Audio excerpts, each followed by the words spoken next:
मेरा नाम अनुपम मिश्रा है और मुझे अभी हाल ही में हुई यूपी पीसीएस की परीक्षा में रैंक 2 मिली है।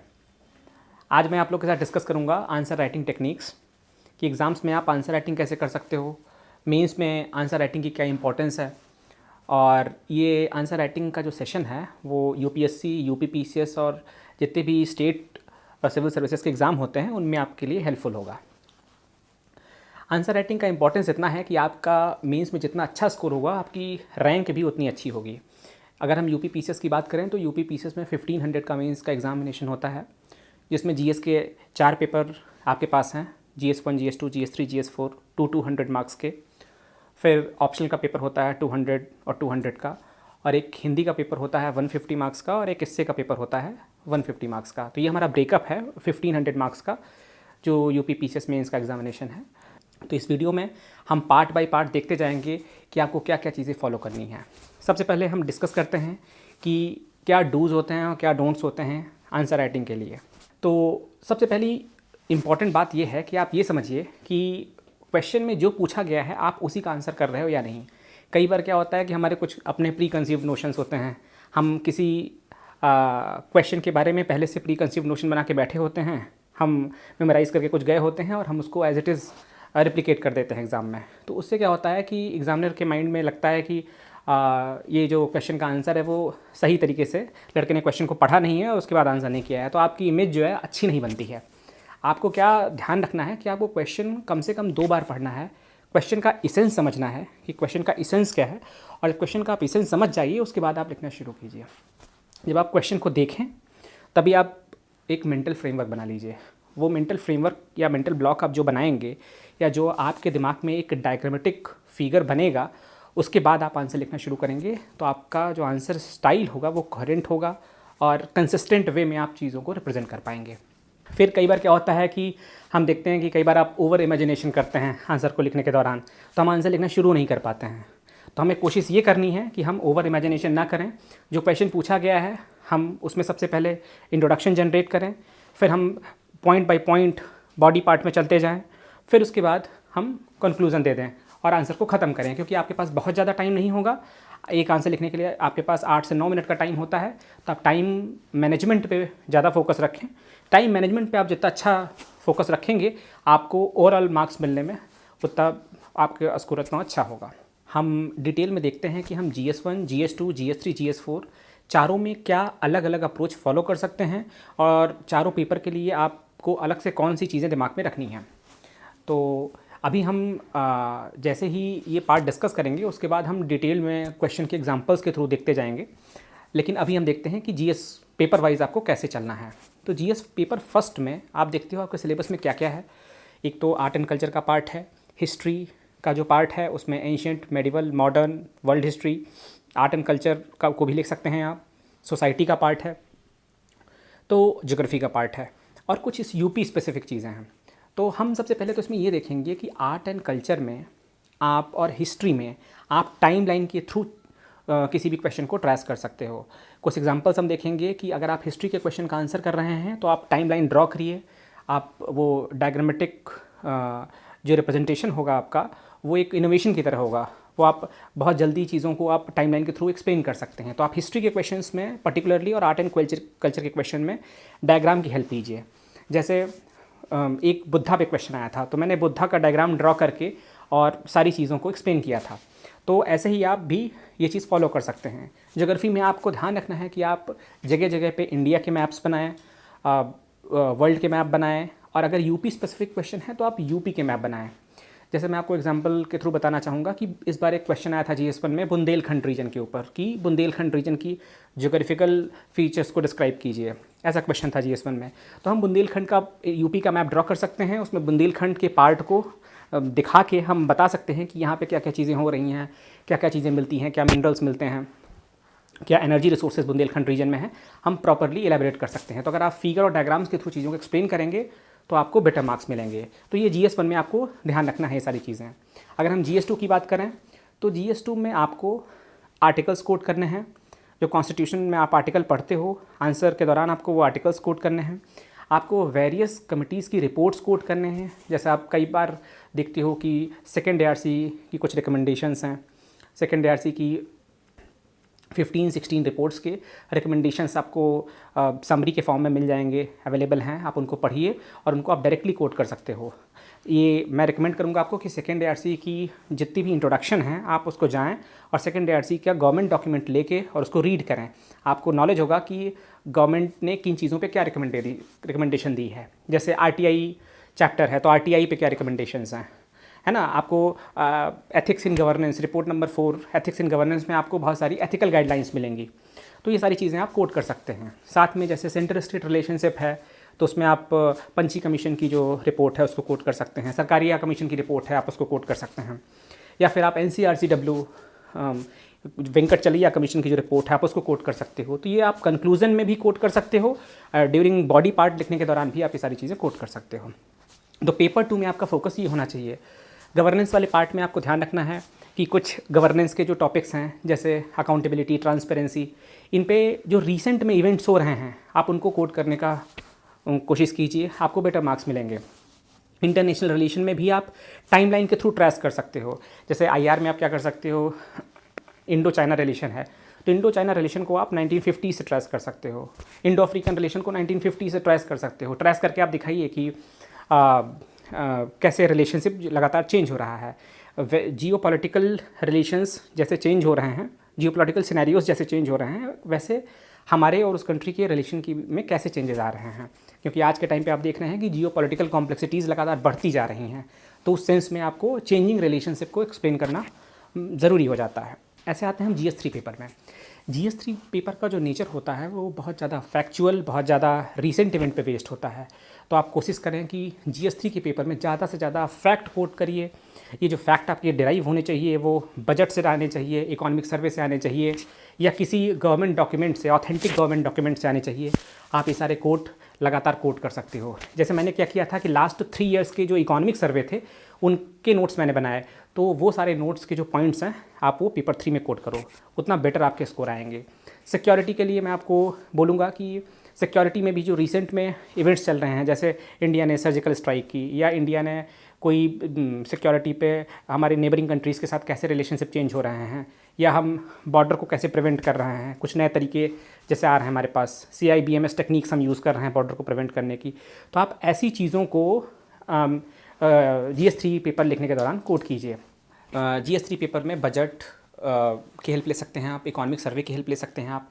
साथ में आजकल नीति आयोग बहुत सारे डॉक्यूमेंट के साथ आया है, जैसे 3 ईयर का एक्शन डॉक्यूमेंट आया है, स्ट्रैटेजिक फ्रेमवर्क आया है और विजन डॉक्यूमेंट आया है। 3 ईयर्स, 7 ईयर्स और 15 ईयर्स के 3 डॉक्यूमेंट नीति आयोग को आपको मिलेंगे। मैं आपको रिकमेंड करूँगा कि आप स्ट्रैटेजी डॉक्यूमेंट जरूर पढ़िए जो 7 ईयर्स के लिए आया है, क्योंकि उसमें बहुत अच्छी अच्छी रिकमेंडेशंस हैं और वो रिकमेंडेशंस आप डायरेक्टली मीन्स में यूज़ कर सकते हो। तो उसकी समरी भी मार्केट में अवेलेबल है, या फिर अगर आप रॉ डॉक्यूमेंट पढ़ना चाहते हो, जैसे मेरी आदत थी रॉ डॉक्यूमेंट पढ़ने की, तो आप रॉ डॉक्यूमेंट उठा लो और स्ट्रैटेजी डॉक्यूमेंट को कम्प्लीटली पढ़ के और अपने नोट्स आप बना लीजिए उससे। वो आपको GS 1, 2, 3, 4 तीनों पेपर में लिखने में काम आएगा। इसके अलावा आप सस्टेनेबल डेवलपमेंट गोल को बहुत अच्छे से पढ़िए। सस्टेनेबल डेवलपमेंट गोल को आप इंट्रोडक्शन में, कंक्लूजन में, कहीं भी किसी तरीके से यूज़ कर सकते हो। कोई भी क्वेश्चन आए, आपका जो पूरा डायमेंशन है वो 17 के 17 जो गोल्स हैं वो बहुत सारी चीज़ों को कवर करते हैं। कई बार क्या होता है कि कई बार एस्पिरेंट्स हमसे पूछते हैं कि सर GS3 में किस तरह के फ़ैक्ट लिखे जाने चाहिए। उनको फैक्ट पता नहीं होता कि हम कहाँ से उठाएं, न्यूज़पेपर में बहुत सारा फैक्ट आता रहता है। तो मैंने आप लोगों के लिए सोचा है कि एक बुक हमारी आने वाली है अभी, जिसमें मैं जितने भी इम्पॉर्टेंट फैक्ट्स हैं मैं उनको कलेक्ट करके एक जगह पे कंपाइल करूँगा। आपको मेंस एग्जामिनेशन के पहले वो पूरा कंपाइलेशन 100 पेजेस का मिल जाएगा, जिसके थ्रू आप ये देख सकते हो कि कौन से फैक्ट इंपॉर्टेंट हैं, कौन से नहीं इंपॉर्टेंट हैं। उसमें हम टॉपिक वाइज जैसे एग्रीकल्चर, हेल्थ, एजुकेशन, जितने इंपॉर्टेंट टॉपिक्स हैं उस पर 1.5 पेज 2 पेज का जो फैक्चुअल कंटेंट होता है, जो आपको लिखना होता है, कौन सी चीज़ें आपको उस चीज़ पे हमेशा याद रहनी चाहिए, जो आपको GS पेपर में भी हेल्प करेगा, SC पेपर में भी हेल्प करेगा, या अगर आपका ऑप्शनल ऐसा है जो जिसमें रीसेंट एक्टिविटीज़ की इंपॉर्टेंस होती है उसमें भी हेल्प करेगा। तो 100 पेजेस के डॉक्यूमेंट के साथ हम आ रहे हैं और वो आपको फैक्चुअल नॉलेज आपकी इतनी बूस्ट कर देगा कि कभी आपको अब कोई भी फैक्ट कहीं और से पढ़ने की ज़रूरत नहीं होगी। हम उसको लगातार रिवाइज़ भी करते रहेंगे, जिससे कि आपको अपडेटेड कंटेंट मिलता रहेगा और आपको कभी कोई प्रॉब्लम नहीं आएगी कि हमको किस तरह के फैक्ट पढ़ने हैं, किस तरह के नहीं पढ़ने हैं। तो ऑलरेडी हम उस पर काम कर रहे हैं। अब हम आते हैं GS4 पेपर पे। GS4 पेपर में सबसे इम्पॉर्टेंट क्या है? सबसे इम्पॉर्टेंट है केस स्टडीज़, क्योंकि केस स्टडीज़ का आपका UPSC में 100 मार्क्स का और UPSC में 125 मार्क्स का होता है। तो केस स्टडीज़ में आपसे एक्सपेक्ट किया जाता है कि आप प्रैक्टिकल सॉल्यूशंस लिखें, ना कि आप आइडियलिस्टिक बातें करें या थ्योरेटिकल बातें करें। आप आइडियलिस्टिक या थ्योरेटिकल बातें 2-3 लाइन 4 लाइन में कह सकते हैं। जैसे कोई केस स्टडी लिखने के दौरान आप क्या कर सकते हैं कि केस स्टडी में जो भी प्रॉब्लम दिखाई गई है उस प्रॉब्लम को 3 से 4 लाइन में आप इंट्रोडक्शन की तरह बता सकते हैं। उसके बाद आप डिस्कस कर सकते हैं कि क्या स्टेक होल्डर्स हैं केस स्टडी में, क्या किस स्टेक होल्डर का क्या प्रॉब्लम है। फिर उसके बाद आप जो क्वेश्चन पूछे गए हैं उनके आंसर कर सकते हैं। अब बात आती है कि किस तरह के एग्जांपल्स दिए जाएं। तो एग्जांपल्स आपके बहुत डाइवर्स होने चाहिए। कुछ एग्जांपल तो हम डायरेक्टली सिविल सर्वेंट के उठा सकते हैं। जैसे अभी अशोक खेमका के बारे में आपने रिसेंट न्यूज़ पढ़ी है कि 53rd टाइम अशोक खेमका का ट्रांसफ़र हुआ। आप ऐसी चीज़ें कोट कर सकते हैं।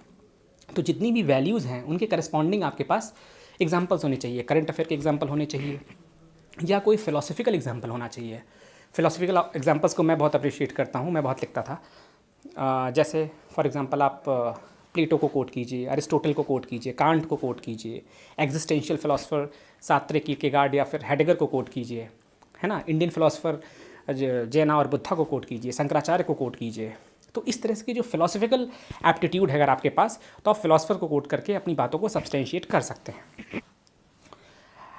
इसके अलावा आपके एग्जांपल कुछ रीसेंट एक्टिविटीज़ के हो सकते हैं, क्योंकि जितना भी आप रीसेंट एग्जांपल एथिक्स में कोट करेंगे उतना बेटर मार्क्स मिलेगा आपको, रादर पुराने थिंकर्स के एग्जांपल कोट करने से।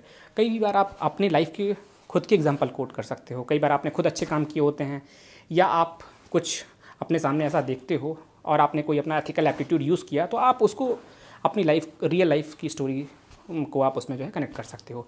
इस तरह से बहुत ही डाइवर्स एग्जांपल दे के आप एथिक्स के क्वेश्चंस को सब्सटेंशिएट कर सकते हो। एथिक्स में डायग्राम्स का बहुत ज़्यादा इंपॉर्टेंस है। जितना ज़्यादा आप डायग्रामेटिकली चीज़ों को एक्सप्लेन करोगे उतना आपको कम लिखना पड़ेगा, टाइम मैनेजमेंट फास्ट होगा, आप सारे क्वेश्चन का आंसर कर पाओगे। यूपी पीसीएस में इसमें बहुत इंपॉर्टेंट है कि आप सारे क्वेश्चन का आंसर करें, कोई भी क्वेश्चन स्किप ना करें। उसके लिए बहुत ज़रूरी है कि डायग्राम रेवोल्यूशन लेके आना है, तभी आप जो है इनोवेशन इससे प्रमोट होगा और आप बहुत तेज़ी के साथ अपने आंसर्स कर सकते हो। अभी हम आंसर राइटिंग में कुछ जो टेक्निकल चीज़ें हैं उन पर डिस्कशन करते हैं। जैसे सबसे पहले तो हम बात करेंगे कि कुछ कीवर्ड आपकी मेंस के क्वेश्चन के आगे लिखे होते हैं, जैसे examine, critically examine, analyse, comment, elaborate, enumerate, substantiate. तो इस टाइप के कमेंट आपको देखने को मिलते हैं। एग्जाम्प्लीफाई। तो अगर इस तरह के आपको कमेंट देखने को मिल रहे हैं तो आपके जो आंसर का नेचर है वो थोड़ा सा बदल जाता है। जैसे अगर क्वेश्चन में कहता है क्रिटिकली एग्जामिन, तो आप उस पर्टिकुलर टॉपिक के कॉजेज़ लिखेंगे, क्या रीजंस हैं, इन्वेस्टिगेट करेंगे और उसके बाद आप उसको आप उसके क्रिटिकल पॉइंट्स देंगे। जो क्रिटिकल पॉइंट्स देंगे वो 60% पार्ट में होना चाहिए और जो आप क्वेश्चन के बारे में लिखेंगे वो 40%, क्वेश्चन के फेवर में जो आप आर्गूमेंट देंगे वो 40% होना चाहिए। तो ये आपको प्रोपोर्शन मेंटेन करना है। जैसे एनालाइज है कीवर्ड, तो आपको एनालिसिस देनी है। कमेंट है तो आप कमेंट में आप नॉर्मल बातें डिस्कस कर सकते हो। एन्यूमरेट में आपको पॉइंट्स देने हैं, आप जितने ज़्यादा पॉइंट्स देंगे उतने बेटर मार्क्स मिलेंगे आपको।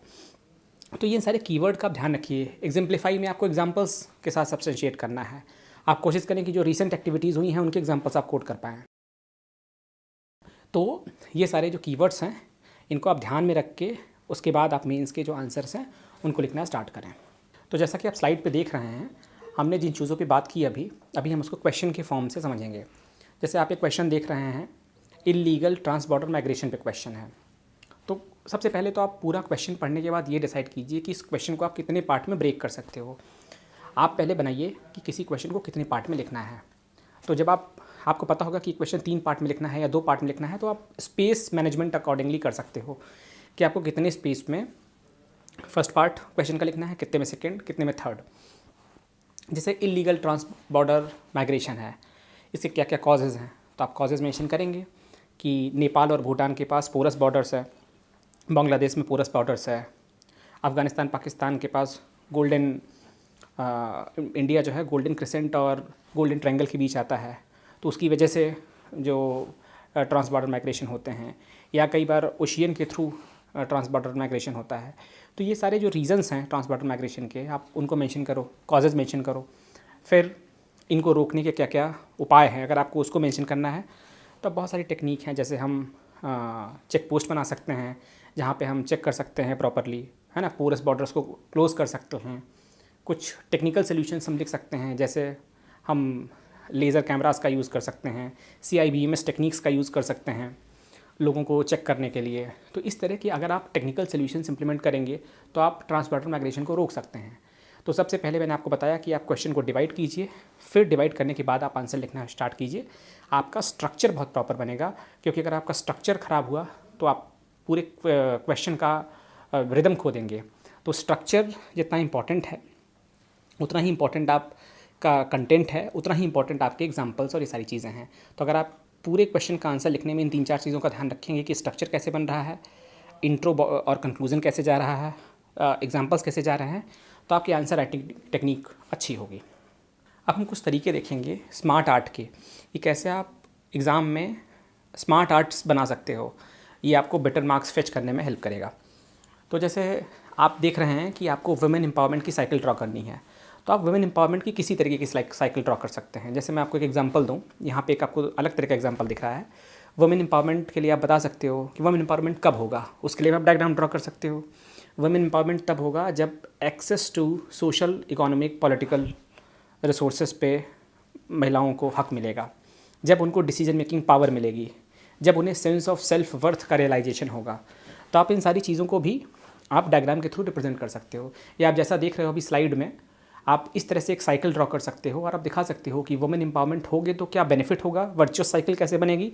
या फिर आप विशियस साइकिल दिखा सकते हो कि अगर हेल्थ, एजुकेशन, स्किल, इन सब चीज़ों में महिलाओं के बारे में खर्चा नहीं किया गया तो उसके क्या जो है विशियस इफेक्ट हो सकते हैं, आप उनको डायग्राम के थ्रू रिप्रेजेंट कर सकते हो। तो इस तरह से आप सोशल इश्यूज़ में डायग्राम के थ्रू चीज़ों को रिप्रेजेंट करने की कोशिश कीजिए। जैसे फॉर एग्जांपल कई बार क्या होता है कि पावर्टी और इनइक्वालिटी के बीच में आपको विशियस साइकिल शो करनी है, तो जितनी पावर्टी बढ़ेगी उतना ही इनइक्वालिटी बढ़ेगी। तो आप विशियस साइकिल तुरंत ड्रॉ कर सकते हो और ड्रॉ करके आप दिखा सकते हो कि कैसे होगा।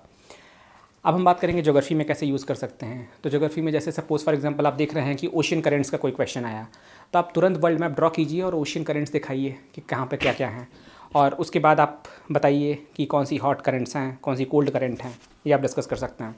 ज्योग्राफी में तो आपको मैंने बताया कि आप इंडिया का मैप ड्रॉ कर सकते हैं अगर किसी रिसोर्स पे आता है, मिनरल रिसोर्स पे, एनर्जी रिसोर्स पे, या फिर आप वर्ल्ड में भी किसी भी तरह का कोई भी डिस्ट्रीब्यूशन पूछा जाता है, आप तुरंत वर्ल्ड मैप, आपको वर्ल्ड मैप पूरा ड्रॉ करने की ज़रूरत नहीं है। कई बार क्या होगा कि आपको सिर्फ चाइना, इंडिया वाला पार्ट दिखा के आपको दिखा देना है, कई बार सिर्फ अफ्रीकन रीजन और यूरोपियन रीजन दिखा के ड्रॉ कर देना है, कई बार आपको नॉर्थ अमेरिका और साउथ अमेरिका का ड्रॉ करना है। तो जितनी रिक्वायरमेंट है आप उतना मैप ड्रॉ करें, लेकिन आप मैप ड्राइंग में आपको एक्सपर्टाइज होनी चाहिए। इसके बाद यूपी पीसेस के लिए स्पेसिफिकली मैं बोलना चाहूँगा कि अगर उत्तर प्रदेश का कोई क्वेश्चन आता है, आप मैप ज़रूर ड्रॉ करें। आप यूपी में आप दिखाइए कि वो पर्टिकुलर प्रॉब्लम वेस्टर्न यूपी में कैसी है, ईस्टर्न यूपी में कैसी है, बुंदेलखंड रीजन में कैसी है, या तराई रीजन में कैसी है। तो आप तुरंत यूपी को 4 पार्ट में डिवाइड कर सकते हैं, western UP, eastern UP, Purvanchal, Bundelkhand और तराई रीजन। इन 4 पार्ट में आप डिवाइड कीजिए और उस पर्टिकुलर प्रॉब्लम को इन 4 पार्ट में आप डिस्कस कीजिए, तो आपका क्वेश्चन पूरा हो जाएगा। और जैसे आप सपोज़ देख रहे हैं कि वर्ल्ड हिस्ट्री का कोई क्वेश्चन लिख रहे हैं, अब अगर अमेरिकन रिवोल्यूशन और फ्रेंच रिवोल्यूशन में कंपैरिजन करने को आया, तो आप टेबुलर फॉर्मेट यूज़ करके इस तरह से कंपेयर कर सकते हो कि कॉजेज़ में क्या कंपैरिजन है, या फिर आप देख सकते हो कि इम्पैक्ट में क्या कंपैरिजन है। तो इस तरह से आप टेबुलर फॉर्मेट यूज़ करें जहाँ भी पॉसिबल हो। नेक्स्ट मैं बोलना चाहूँगा, जैसे आप पेपर 3 लिख रहे हैं, एग्रीकल्चर का कोई क्वेश्चन आया इंटीग्रेटेड फार्म मैनेजमेंट पे, तो आप इस तरह से एक साइकिल ड्रॉ करके आप दिखा सकते हैं कि इंटीग्रेटेड फार्म मैनेजमेंट किस तरह से हो सकता है। आप एनिमल हस्बेंड्री आपको करना कितना इंपॉर्टेंट है, फॉरवर्ड और बैकवर्ड लिंकेजेस को कनेक्ट करना कितना इंपॉर्टेंट है। तो इस तरह के डायग्राम आप ड्रॉ करके ओवरऑल समझा सकते हो, बेटर तरीके से समझा सकते हो। जैसे कई बार क्या होता है कि हमने देखा कि अभी आप द हिंदू न्यूज़पेपर पढ़ रहे होंगे तो आपको पता चल रहा होगा कि जो गवर्नमेंट का बजट है हेल्थ, एजुकेशन, स्किल, इन सब चीज़ों में स्टैग्नेंट है। जितनी हमारी रिकमेंडेशन है, जैसे एजुकेशन में रिकमेंडेशन है कि 6% एक्सपेंडिचर होना चाहिए, और अभी हमारा एक्सपेंडिचर उस लेवल का नहीं है। तो हम इन सब चीज़ों के लिए एक विशियस साइकिल ड्रॉ कर सकते हैं। इस विशियस साइकिल ड्रॉ करके हम दिखा सकते हैं कि सोशल एक्सपेंडिचर अगर बढ़ेगा तो क्या फ़ायदा होगा, सोशल इंक्लूजन कितना बढ़ेगा, या फिर अगर एक्सपेंडिचर नहीं हो रहा है तो उससे क्या किस किस स्ट्रेटा में एक्सक्लूज़न आ रहा है, वो आप दिखा सकते हो। इन सारी चीज़ों के बारे में आप बोल सकते हो। कई बार क्या है कि आपको टाइमलाइन शो करनी होती है, जैसे नेशनल वाटर सेट प्रोजेक्ट है, अब उसकी टाइमलाइन वो 1970 से अलग फॉर्म में स्टार्ट हुआ था, जैसे ड्रॉट मैनेजमेंट प्रोग्राम के थ्रू स्टार्ट हुआ था, DPAP के थ्रू, और वो आज चला रहा है नीलांचल प्रोजेक्ट जो 2015 में वर्ल्ड बैंक ने सैंक्शन किया। तो आप एक डायग्राम के फॉर्मेट में कि 1970s में क्या हुआ, 90s में क्या हुआ, 15 में क्या हुआ, आप एक टाइमलाइन ड्रॉ करो और उसको दिखाओ। इससे एग्जामिनर को पता चलेगा कि आपको एक कोहेरेंट नॉलेज है, ऑर्गेनिक नॉलेज है, आप किसी चीज़ को एज अ होल समझते हो। तो इस तरह का आप जो है रिप्रेजेंटेशन रख सकते हो। हम यहाँ पे देख रहे हैं कि कुछ SDGs लिखे हुए हैं, तो आप SDGs को यूज़ कर सकते हो। जैसे मैंने क्या किया कि सारे 17 SDGs मुझे याद हैं, मैं जो भी क्वेश्चन लिखता हूँ उसमें SDG को कनेक्ट कर देता हूँ कि हमारा एम क्या है, उस पर्टिकुलर SDG को कंप्लीट करना। आपको SDG के टारगेट्स पता होने चाहिए, आपको ये पता होना चाहिए कि हम किस पोजीशन में हैं। जैसे SDG नंबर 1 पावर्टी हमें एंड करना है 2030 तक, तो अभी हमारी क्या पोजीशन है आपको पता होना चाहिए कि तेंदुलकर कमेटी के हिसाब से हमारे यहाँ कितनी % पावर्टी है, रंगराजन कमेटी के हिसाब से कितनी % पावर्टी है। अभी आपने देखा होगा नीति आयोग की कमेटी बनाने की बात की गई, जो कि अभी पावर्टी का क्या स्टेटस है वो इवेल्युएट करेगा। तो इस तरह की चीज़ें आपको पता होनी चाहिए।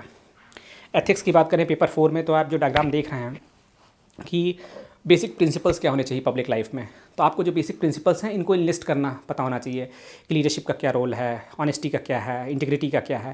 तो इस तरह से आप डायग्राम बना के दिखा सकते हो। अब हम बात करते हैं कि जैसे एक इमोशनल इंटेलिजेंस कंपोनेंट है, तो आप उसके लिए भी डायग्राम ड्रॉ कर सकते हो कि इमोशनल इंटेलिजेंस के लिए सेल्फ अवेयरनेस ज़रूरी है, सेल्फ मैनेजमेंट ज़रूरी है, सोशल स्किल्स आपके पास होनी चाहिए, सोशल मैनेजमेंट आपको आना चाहिए। तो इस तरह के आप डायग्राम्स बना के उनके कंपोनेंट आप दिखा सकते हो। ये एग्जामिनर के ऊपर एक अच्छा इंप्रेशन छोड़ेगा। कुछ ऐसी मिस्टेक्स होती हैं, कई बार क्या होता है कि वो मिस्टेक्स पे ध्यान नहीं देते और ऐसी मिस्टेक्स कमिट कर देते हैं और उसकी वजह से हमारा काफ़ी नुकसान हो जाता है। तो यहाँ पे UPSC ने अपनी नोटिफिकेशन में कुछ मिस्टेक्स की स्क्रीनशॉट जारी की थी। मैं सारी मिस्टेक यहाँ पे मैंने लिस्ट डाउन कर दी हैं, आप इनको पढ़ लीजिएगा कि कौन कौन सी मिस्टेक आपको नहीं कमिट करनी है। ये आपके ओवरऑल इम्प्रूवमेंट के लिए अच्छा होगा। तो अभी हम यहाँ पे देखने जा रहे हैं कि UPPCS 2018 के मेंस में जो क्वेश्चंस आए थे उनको एज एन एग्ज़ाम्पल लेके हम देखेंगे कि कैसे हम आंसर राइटिंग कर सकते हैं। जैसे 2018 GS 1 पेपर का एक क्वेश्चन है कि चेंजिंग स्टेटस ऑफ वुमेन पे क्वेश्चन था, तो आप कैसे दिखा सकते हो कि वुमेन का स्टेटस कैसे सोसाइटी में चेंज हो रहा है। तो आप क्वेश्चन स्टार्ट कर सकते हो, इंट्रोडक्शन लिख सकते हो इस पे कुछ, फिर आप बता सकते हो कि राजा राम मोहन राय के टाइम पे क्या क्या रिफॉर्म्स लिए गए, सती प्रथा को अबॉलिश किया गया, ईश्वरचंद्र विद्यासागर ने क्या रिफॉर्म लिए, महाराष्ट्र में DK कार्वे ने क्या रिफॉर्म लिए। तो आप वो जो हिस्ट्री में रिफॉर्म्स पढ़ते हो वो सारे रिफॉर्म यहाँ पे मेंशन कर सकते हो। फिर फ्रीडम स्ट्रगल के दौरान वुमेन की पोजीशन कैसे चेंज हुई, जैसे बहुत सारी वुमेन ने पार्टिसिपेट किया फ्रीडम मूवमेंट में, आप उनको मेंशन कर सकते हो। उनकी मूवमेंट की वजह से वुमेन के स्टेटस में क्या चेंज आया वो आप मेंशन कर सकते हो। तो वुमेन का जो रोल है वो लगातार रहा, जैसे आपने देखा कस्तूरबा गांधी का रोल था, है ना, अनुसुईया साराभाई का रोल था, तो वो सारे रोल आप मेंशन कर सकते हो। फ्रीडम स्ट्रगल के रोल के बाद आप पोस्ट इंडिपेंडेंस के कुछ रोल पे बात कर सकते हो। जैसे आपको पता है कि 1975 में मैक्सिको कॉन्फ्रेंस हुई थी, 1995 में बीजिंग कॉन्फ्रेंस हुई थी, है ना। आपको कुछ कन्वेंशंस पता हैं, convention of elimination of discrimination against women, SIDA convention, आप ये सारे कन्वेंशन मेंशन कर सकते हो। इंटरनेशनल कुछ ऐसे रिफॉर्म आप मेंशन कर सकते हो जिनकी वजह से वुमेन की स्टेटस में चेंज आया, तो ऐसे रिफॉर्म भी आप मेंशन कीजिए।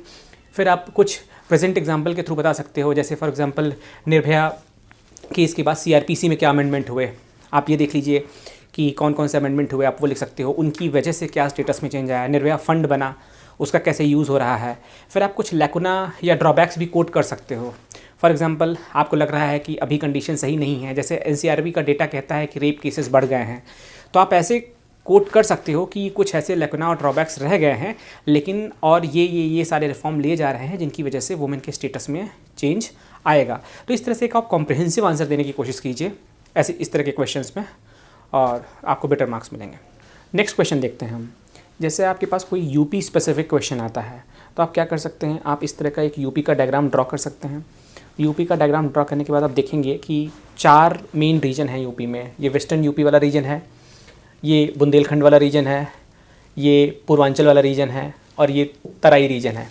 तो ये 4 बेल्ट आपको पता है कि 4 मेजर बेल्ट हैं। तो आपको अगर जोग्राफिकल डिवीज़न के बारे में आता है तो आप लिख सकते हैं। अगर मिनरल रिसोर्सेज के बारे में आता है तो आपको पता है कि बुंदेलखंड रीजन जो है वो मिनरल रिच रीजन है। जैसे आपको पता है कि ललितपुर में कॉपर बहुत ज़्यादा मिलता है, आपको पता है कि इलाहाबाद में ग्लास सैंड मिलता है, मिर्ज़ापुर रिसोर्स रिच रीजन है, सोनभद्र में क्या प्रॉब्लम्स हैं। तो आपको पता है कि बुंदेलखंड रीजन जो है, चित्रकूट हो गया, बांदा हो गया, ये सारे रिसोर्स रिच रीजन है। तो आप इनको डायग्राम के थ्रू रिप्रेजेंट कीजिए कि यहाँ पे रिसोर्सेज मिलते हैं। आप दिखाइए कि वेस्टर्न यूपी जो रिसोर्स बहुत ज़्यादा वहाँ पे नहीं है, पूर्वांचल में डेवलपमेंट कम है, आप उसको फोकस कर सकते हो। तो आपका क्वेश्चन की नीड जो होगी उसके अकॉर्डिंग आप अपने आंसर को मोल्ड कर सकते हो। लेकिन आप हमेशा ध्यान रखो कि यूपी के क्वेश्चन में आपको डायग्राम के थ्रू ही समझाना है। अगर आपको डेवलपमेंट की बात करनी है, आपको पता है कि बुंदेलखंड रीजन में डिफेंस कॉरिडोर बन रहा है, बुंदेलखंड एक्सप्रेसवे बन रहा है, तो आप ऐसी चीज़ों को डायग्राम के थ्रू रिप्रेजेंट कर सकते हो कि बुंदेलखंड एक्सप्रेसवे है, डिफेंस कॉरिडोर है। अगर आपको पता है कि गंगा एक्सप्रेसवे बन रहा है तो आप उसको दिखा सकते हो कि गंगा एक्सप्रेसवे कहाँ से कहाँ तक बन रहा है, मेरठ से स्टार्ट होकर कहाँ तक आ रहा है ना। तो आप जितने मेजर एक्सप्रेसवेज हैं उनको आप यूपी का डायग्राम बना के ड्रॉ कर सकते हो।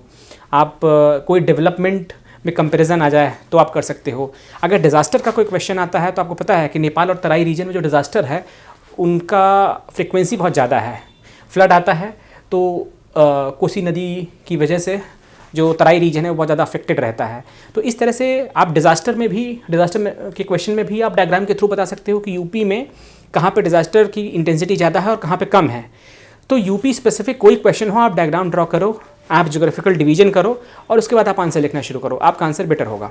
हम एक नेक्स्ट क्वेश्चन डिस्कस करते हैं। यूपी पीसीएस में एक क्वेश्चन आया था स्मार्ट सिटी से रिलेटेड।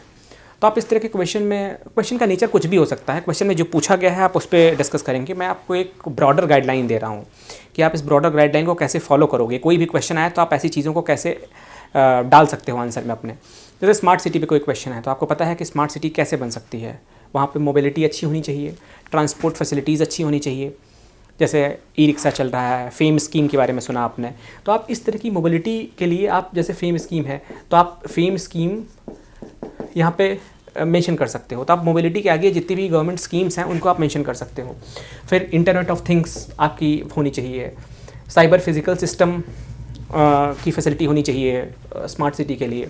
इस तरह के सोल्यूशंस आप लिख सकते हो। फिर जैसे स्मार्ट होम्स होने चाहिए, ई हाउसिंग के प्रोग्राम के बारे में आप लिख सकते हैं, क्योंकि स्मार्ट सिटी प्रोग्राम के तहत आप जो है हाउसिंग को भी स्मार्ट बनाओगे, आप स्मार्ट सोल्यूशंस प्रोवाइड करोगे लोगों को। फिर आप वेस्ट मैनेजमेंट करोगे। वेस्ट मैनेजमेंट के बहुत सारे तरीके होते हैं, तो आप जो मॉडर्न और टेक्निकल तरीके हैं उनके बारे में आप ब्रैकेट में मेंशन कर सकते हैं। तो इस तरह से आप बताएंगे कि कैसे आप अपनी सिटी को स्मार्ट सिटी बना सकते हो। इस क्वेश्चन को यूपी स्पेसिफिक ले जाना है तो आप कैसे लिखोगे, आप बताओगे कि यूपी में 10 स्मार्ट सिटीज़ हैं। अगर आप देखिए तो अभी रिसेंट डॉक्यूमेंट में मेरे ख्याल से 10 स्मार्ट सिटीज़ के बारे में डिस्कशन किया जा चुका है। तो उन सिटीज़ में क्या स्कोप है, उन अगर स्मार्ट सिटी बनेंगी तो उनका क्या इम्पैक्ट होगा, स्मार्ट सिटी बनने के बाद वहाँ पे किस तरह से इकोनॉमिक डेवलपमेंट होगा, टूरिज़्म किस तरह से बढ़ेगा, वो आप मेंशन कर सकते हो। स्मार्ट सिटी बनने के लिए क्या क्या किन किन चीज़ों की ज़रूरत है आप वो मेंशन कर सकते हो। तो इस तरह से क्वेश्चन की डिमांड कुछ भी हो, आप डायग्रामेटिकली चीज़ों को बता सकते हैं, एक्सप्लेन कर सकते हैं और वो इस तरह से आंसर लिखना। आपको फिर आंसर में जो नंबर ऑफ़ वर्ड्स हैं वो भी आपके रिड्यूस हो जाएंगे और आप कम शब्दों में ज़्यादा बात बोल पाएंगे। अभी हम देखते हैं एक क्वेश्चन और यूपी पीसीएस के मेंस एग्जामिनेशन में पूछा गया था, टेक्नोलॉजिकल मिशन इन एग्रीकल्चर। मैंने देखा बहुत सारे लड़के आने के बाद डिस्कस कर रहे थे कि इस क्वेश्चन में उनको बहुत प्रॉब्लम हुई। मुझे ऐसा लगता है कि इस तरह के क्वेश्चन का आंसर बहुत जनरल लिखा जा सकता है और अगर आपको स्पेसिफिकली आपने नहीं भी पढ़ा है तो आप लिख सकते हैं। जैसे टेक्नोलॉजिकल मिशन ऑन एग्रीकल्चर पे क्वेश्चन आया तो आप बता सकते हो कि कैसे आप स्पेस टेक्नोलॉजी का यूज़ कर सकते हो, नेवी का यूज़ कैसे कर सकते हो आप एग्रीकल्चर इम्प्रोवाइजेशन में, आप बायोटेक का यूज़ कैसे कर सकते हो। जैसे बायोटेक का यूज़ करके आप नई तरह की सीड्स बना सकते हो, डिज़ीज़ रेजिस्टेंट सीड्स बना सकते हो आप। तो ये सारे तरीके हैं जिनके थ्रू आप एग्रीकल्चर का जो प्रोडक्शन होता है आप उसकी क्वालिटी इंप्रूव कर सकते हो। जैसे सॉइल हेल्थ कार्ड है, ये एक टेक्निकल मिशन है गवर्नमेंट ऑफ इंडिया का। इसके थ्रू आप एग्रीकल्चर प्रोडक्टिविटी बढ़ा सकते हो लॉन्ग टर्म में। सॉइल हेल्थ कार्ड का आप यूज़ कर सकते हो, आपको पता चल जाएगा कि नाइट्रोजन, फास्फोरस, पोटेशियम का क्या रेशियो है। फिर आप अकॉर्डिंगली फर्टिलाइज़र यूज़ करोगे, फर्टिलाइज़र आपका अच्छा होगा तो एग्रीकल्चर की ओवरऑल प्रोडक्टिविटी बढ़ेगी। कई बार कई जगह पे बारिश नहीं होती, जैसे महाराष्ट्र ने अभी थोड़े दिन पहले क्लाउड सीडिंग का एक प्रोजेक्ट लिया था। तो इस तरह से आप देखोगे कि ये सारी टेक्नोलॉजी का यूज़ करके आप एग्रीकल्चर प्रोडक्टिविटी और प्रोडक्शन दोनों को इम्प्रूव कर सकते हो। तो ऐसे क्वेश्चन में आपको मल्टीपल टेक्नोलॉजी के बारे में बात करनी है, आपको गवर्नमेंट ऑफ इंडिया के कुछ प्रोग्राम्स की बात करनी है जो चल रहे हैं। अगर यूपी गवर्नमेंट है तो यूपी के स्पेसिफिक प्रोग्राम्स की बात आपको करनी है। जैसे यूपी में बहुत सारे मैकेनाइजेशन के इनिशिएटिव्स लिए गए हैं, आप उनको डिस्कस कर सकते हैं। तो इस तरह से आप इस तरह के क्वेश्चन का आंसर कर सकते हैं। आपसे कोई भी एक्ट पूछा जा सकता है जो चर्चा में है, या आपसे कोई पुराना एक्ट पूछा जा सकता है जो बहुत इंपॉर्टेंट है। जैसे आरटीआई में अमेंडमेंट होने के लिए प्रपोजल था तो आपसे वो क्वेश्चन एक्सपेक्टेड था। लोकपाल में कुछ अमेंडमेंट हुए तो आपसे वो एक्सपेक्टेड है। तो इस तरह से आर्बिट्रेशन एंड कंसिलिएशन एक्ट था, उसमें कुछ चेंजेस हुए थे, वो अमेंडमेंट आपके लिए इंपॉर्टेंट हैं। तो जो मेजर एक्ट्स हैं उनके बारे में आपको पता होना चाहिए। आपको हर साल जीएस पेपर 2 में कुछ एक्ट्स पे क्वेश्चन मिलेंगे। अब हम यहाँ पे बात करते हैं, जैसे एनएफएसए का क्वेश्चन लिखना है आपको, तो नेशनल फूड सिक्योरिटी एक्ट की नीड क्या है। नीड इसलिए है क्योंकि अगर आप ग्लोबली देखिए तो इन्फेंट मोर्टेलिटी रेट या मैटरनल मोर्टेलिटी रेट बहुत हाई है। इंडिया में अगर आप देखें तो मैटरनल मोर्टेलिटी रेट 150 प्लस है, इन्फेंट मोर्टेलिटी रेट 25 प्लस है। हमारे सस्टेनेबल डेवलपमेंट गोल को मीट करने के लिए बहुत ज़रूरी है कि हम एनएफएसए टाइप का एक्ट या उसमें जो प्रोविजंस हैं वो हों। तो ये तो नीड हो गई हमारी कि हमें सस्टेनेबल डेवलपमेंट टारगेट को मीट करना है, ग्लोबल जो हमारा बर्डन है आईएमआर एमएमआर का उसको कम करना है, इसलिए हमें इस एक्ट की रिक्वायरमेंट है। अगर इस तरह का एक्ट है तो उसका सोशल इम्पैक्ट क्या हो सकता है, ये इकोनॉमिक सर्वे में काफ़ी डिटेल में डिस्कस किया गया था। इसका सोशल इम्पैक्ट आपको सारे सोशल स्ट्रेटा पे अलग तरीके से दिखेगा। जैसे वुमेन पे इसका क्या इम्पैक्ट है, एमएमआर कम हो जाएगा, वुमेन की हेल्थ की क्वालिटी इंप्रूव हो जाएगी। चाइल्ड पे क्या इम्पैक्ट पड़ेगा, आईएमआर कम हो जाएगा, नियोनाटल मोर्टेलिटी रेट कम हो जाएगा। इकॉनमी बूस्ट करेगी ओवरऑल, क्योंकि हेल्थ जितना बेटर होगा उतना इकॉनमी को बूस्ट मिलेगा। तो इस तरह से आप सोशल इम्पैक्ट को डिफाइन कर सकते हो। आप अगर इसकी एनालिसिस को डिटेल में पढ़ना चाहते हो तो आप इकोनॉमिक सर्वे के एनालिसिस को पढ़ें। तो आप इस तरह के जो गवर्नमेंट डॉक्यूमेंट हैं उनकी एनालिसिस पढ़ना ना भूलें। और आपको जो एग्जैक्ट डेटा है आईएमआर एमएमआर का, वो हमारी जो बुक आएगी आपको उसमें सारा एग्जैक्ट डेटा एग्जैक्ट फैक्ट आपको मिलेगा, तो आपको कहीं और सर्च करने की ज़रूरत नहीं है। फिर हम बात करते हैं ग्लोबल इंडिकेटर्स की, कि अगर हम एनएफएसए टाइप का एक्ट लाते हैं तो हमारी स्टैंडर्ड ऑफ लिविंग बढ़ जाएगी, ह्यूमन डेवलपमेंट इंडेक्स इंप्रूव हो जाएगा। ह्यूमन डेवलपमेंट इंडेक्स के अंदर आपको पता है कि 3 कंपोनेंट हैं, health, education, standard of living. तो इस तरह के एक्ट से हमारी हेल्थ की क्वालिटी इंप्रूव होगी तो एचडीआई इंप्रूव होगा। Poverty, multidimensional poverty rate कम हो जाएगा। तो इस तरह के इम्पैक्ट आप लिख सकते हैं अगर ग्लोबल सिनेरियो या ग्लोबल इंडिकेटर्स के फॉर्मेट में आपको डिस्कस करना है तो। अगर आपको इश्यूज़ भी लिखने हैं कुछ, तो आपको पता होना चाहिए कि एनएफएसए के आने से बहुत सारे डब्ल्यूटीओ में इश्यूज़ आए कि इस तरह की सब्सिडी नहीं होनी चाहिए। तो आप ऐसे इश्यूज़ को भी, अगर कोई इशू चल रहा है तो उसको भी मेंशन कर सकते हो। ये क्रिटिकल पॉइंट की तरह हो जाएगा आपके क्वेश्चन में। तो आप कोशिश करें कि जितने भी रीसेंट अमेंडमेंट आ रहे हैं आप सारे प्रोविजंस पढ़ें, उन प्रोविज़न पे क्रिटिसिज्म क्या है, अदर व्यू पॉइंट क्या है, वो सारा पढ़ें। तो आपको 1-2 क्वेश्चन यहाँ से मिल लेते हैं। इस तरह के क्वेश्चन को बिल्कुल करना ना भूलें। एथिक्स के पेपर में एक क्वेश्चन था कि एटीट्यूड्स के क्या फंक्शन होते हैं। तो अगर हमको ऐसे क्वेश्चन डिस्कस करने हैं तो बहुत सिंपल है। आप एटीट्यूड की डेफिनेशन लिखिए स्टार्टिंग में, फिर आप इस तरह का डायग्राम बना सकते हैं। डायग्राम बनाने के बाद आप दिखाइए कि एटीट्यूड के क्या फंक्शन होते हैं। जैसे एटीट्यूड का पहला फंक्शन है ईगो डिफेंसिव फंक्शन, मतलब आपके ईगो सब्सटेंस को डिफेंस करता है, के लिए डिफेंस मैकेनिज्म का काम करता है एटीट्यूड, आपको एक्सटर्नल थ्रेट से बचाता है। तो ये एक फंक्शन है एटीट्यूड का। दूसरा फंक्शन अगर हम देखें तो value expressive function. Value expressive function का मतलब ये क्या है कि अगर आपका एटीट्यूड जो भी है, जैसे आप ऑनेस्ट हैं, मैन ऑफ इंटीग्रिटी हैं, तो ये सामने वाले को पता चलेगा आपकी एटीट्यूड की वजह से। आप कोई काम करते हो, जैसे महात्मा गांधी के बारे में बात करें तो महात्मा गांधी का जो एटीट्यूड था उनके वैल्यूज़ से पता चलता है। जैसे नॉन वायलेंस और सत्य, ये उनके वैल्यूज़ थे, तो उससे उनका एटीट्यूड पता चलता है। तो किसी के एटीट्यूड की वजह से किसी का वैल्यूज़ पता चलता है, या किसी की वैल्यूज़ की वजह से किसी का एटीट्यूड पता चलता है। अगर हम तीसरी बात करें तो नॉलेज, इस एटीट्यूड की वजह से एटीट्यूड नॉलेज फंक्शन का भी काम करता है। आपका जितना बेटर एटीट्यूड होगा आप उतना बेटर नॉलेज गेन करोगे। ऑप्टिमिस्टिक एटीट्यूड होगा तो आपका नॉलेज बढ़ेगा, पेसिमिस्टिक एटीट्यूड होगा तो आपका नॉलेज घटेगा। तो इस तरह का रिलेशनशिप भी इनमें है। यूटिलिटेरियन फंक्शन है, आपका एटीट्यूड कई बार आपको बहुत सारी चीज़ों में सफलता देता है। जैसे अगर आप बहुत ऑप्टिमिस्टिक हैं, बहुत काम कर रहे हैं हार्ड वर्क और परसिवियरेंस के साथ, कंसिस्टेंसी के साथ, तो आपका अगर ऐसा एटीट्यूड है तो आपको यूटिलिटेरियन बेनिफिट मिलेगा, आपकी रैंक अच्छी आएगी, आपके मेंस में मार्क्स अच्छे आएंगे। तो इस तरह के फंक्शन जो एटीट्यूड के हैं आप उनको मेंशन कर सकते हो। जैसे कहते हैं ना कि your attitude decides your altitude, तो एटीट्यूड के इस तरह के फंक्शंस हैं, आप उनको एग्जांपल के साथ कोट कर सकते हो। आप हिस्ट्री से एग्जांपल पिक कर सकते हो, वर्ल्ड हिस्ट्री से एग्जांपल पिक कर सकते हो। नेपोलियन के एटीट्यूड से नेपोलियन की वैल्यूज़ पता चलती हैं अगर आप चेक करें तो इस तरह से आप वर्ल्ड हिस्ट्री से एग्जांपल नेपोलियन का, अब्राहम लिंकन का पिक कर सकते हो, या फिर आप हिस्ट्री से महात्मा गांधी, सुभाष चंद्र बोस, भगत सिंह के एग्जांपल पिक कर सकते हो। आप कुछ सिविल सर्वेंट के एग्जांपल पिक कर सकते हो, अशोक खेमका के एग्जांपल, है ना, आर्मस्ट्रांग पामे के एग्जांपल्स, या फिर कोई भी सिविल सर्वेंट जो अच्छा काम कर रहा है, जो रिसेंट आप न्यूज़पेपर में पढ़ रहे हैं, वो एग्जांपल्स आप पिक कर सकते हो इन सारे पॉइंट्स को सब्सटेंशिएट करने के लिए। Thank you everyone for watching me on DKT। अगर आपकी कोई पर्सनल क्वेरी है तो आप नीचे मेरे टेलीग्राम चैनल का लिंक दिया हुआ है, आप उसको ज्वाइन करें, और वहाँ पे UP PCS, UPSC या फिर किसी भी स्टेट PCS के रिगार्डिंग जो भी अपडेट्स हैं मैं वहाँ पे अपडेट करता रहता हूँ। तो आप वहाँ पे लगातार बने रहिए और जो भी अपडेट्स हैं देखते रहिए वहाँ से। Thank you very much.